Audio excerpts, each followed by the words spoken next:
Rabbi Jonathan Sacks of blessed memory really was one of the great sages of our age, and it was a real honor to know him, to be honest. He's actually one of the first people we ever interviewed on JTV, and he endorsed the project, and I was so blessed to really have him as a feature in my own life. Learned so much from him, and he was such a prophetic and innovative and original voice that brought Jewish wisdom and ideas and perspective and philosophy to the modern world in such a powerful way. But anyway, I could go on and on and on about Rabbi Sacks, but I want to show you a clip of him talking about the mutating virus of anti-Semitism. And this, by the way, was on the BBC, so it was for non-Jewish people to watch. Have a watch. Not always, not inevitably, and every substitute for religion leads to war. So the cause of war is not religion, it's us. It's human beings. It's that nasty little thing called human impulse and anger.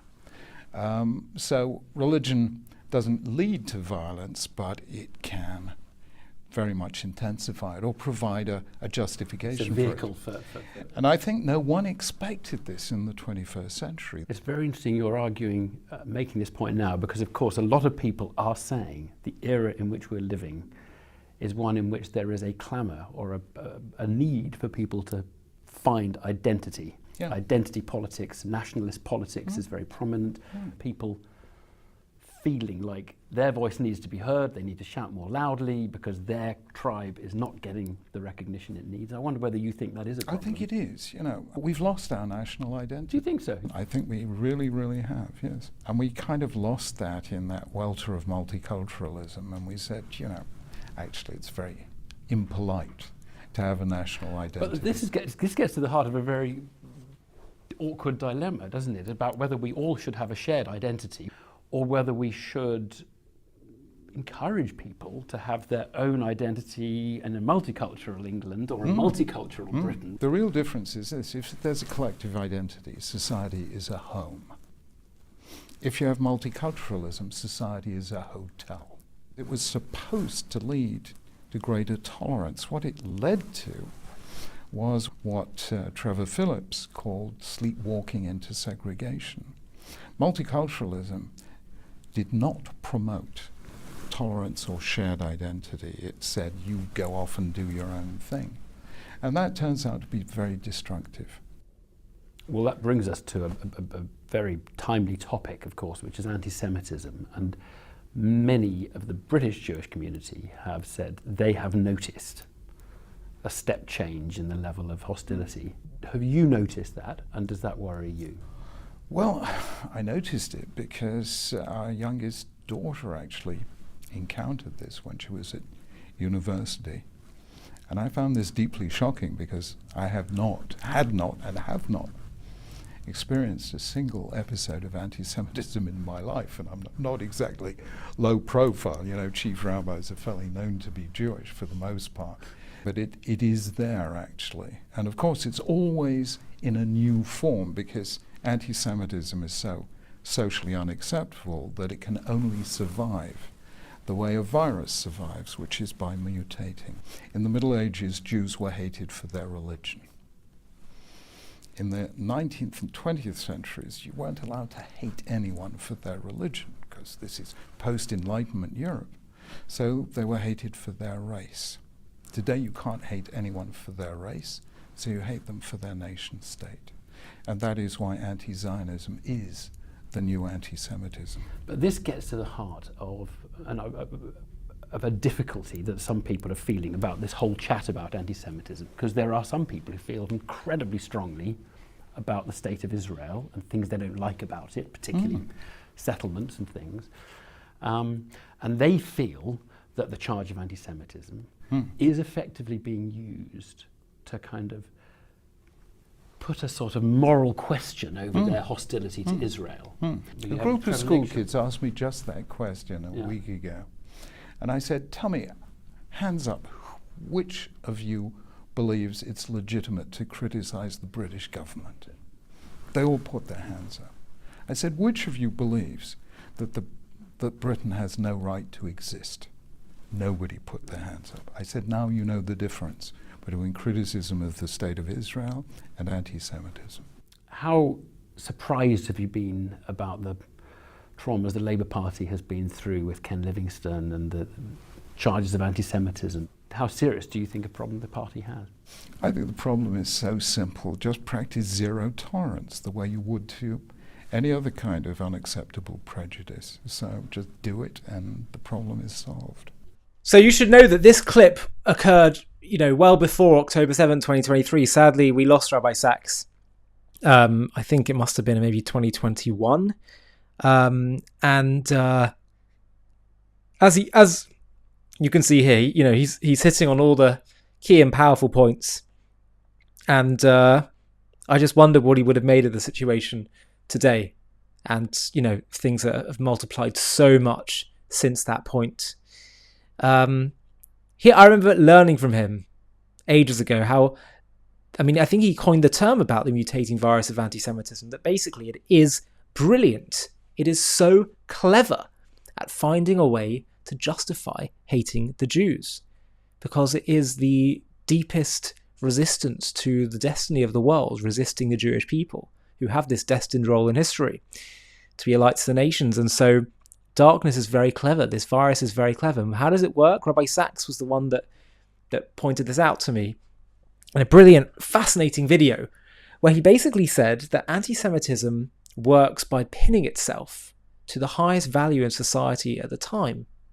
So in the medieval era, religion was the highest value in society. So the Jews are the Christ killers. The Jews are anti-Christianity, and so therefore we have to kill them. Then, in the Enlightenment era, science becomes this great guiding light for in many of the places Jews were living. So they use racial theory to justify hating the Jews. The Jews are crippling humans' progress, the survival of the fittest. Now, after the Holocaust, they realise the gulf of what they've done. Some do, at least, and the world, the decent parts of the world, decide we need to start putting in some safeguards. And what becomes the highest value in society at the time after the Holocaust? Human rights. So what happens now?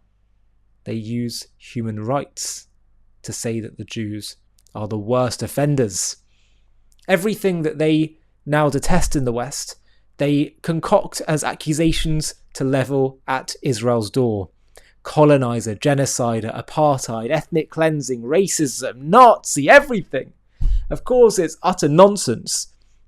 And it is those throughout history and the modern enemies of Israel and the leaders of the Palestinianism and the anti-Israel cause who are guilty of all those things they accuse Israel of. And I could go through every one of those in detail, but I'm sure you've heard me do that before. And if you haven't, well, we could save that for another time.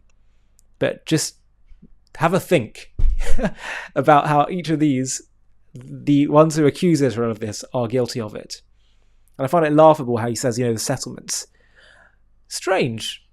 There were no settlements in Gaza on October 7th. Israel pulled out unilaterally in 2005. You got your Palestinian state there. Look what happened. He mentioned settlements. Well, there were no settlements before 1967. And yet the PLO was created in 1964, where they were occupied illegally by Jordan and Egypt. They weren't bothered by that. They didn't call for a Palestinian state in those territories, but what do they want to do? They want to conquer Israel, mainland, Tel Aviv, Haifa, destroy Israel. There were no settlements at the time. So this notion that settlements are the problem is as ridiculous as saying what's happening in Gaza is the root of the problem.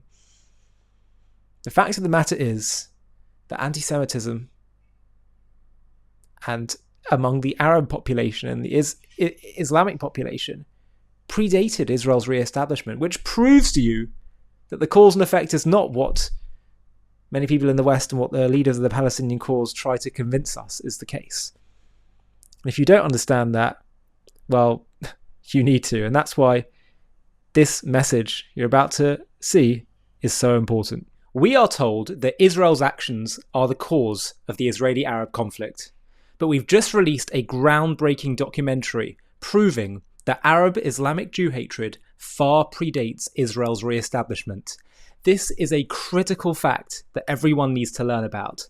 Have a watch of our trailer for our new JTV Plus documentary entitled Arab Antisemitism Before Israel's Re-establishment. Picture yourself, it's 1834 and you're a Jew living in Tzfat, which is a northern city in Israel, then under the Ottoman Empire. Your family is part of this ancient city's spiritual heart for generations. You study Torah, you trade in the market, and live quietly among your Arab neighbours. But one day, a mob storms your street, shouting, "Kill the Jews!" Your home is looted, your synagogue burned, your loved ones beaten. This isn't about Israel. Israel won't exist for 114 years. This isn't about settlements, the IDF, or the 1948 displacements. This is raw, violent hatred aimed at you for being a Jew. And it's not just in Palestine, it's part of a centuries-old story of anti-Semitism woven into Arab and Islamic history, from the dawn of Islam to the streets of Hebron. The claim that this conflict began with Israel's creation, the Nakba, or modern policies, is a farce, a distortion that collapses under history's magnifying glass. Welcome to JTV Plus. I'm Ollie Annisfeld, and today we're uncovering a history too often buried, the relentless anti-Semitism among Arabs in Palestine before 1948, rooted in a broader Arab and Muslim hostility that began with Islam's inception in the 7th century.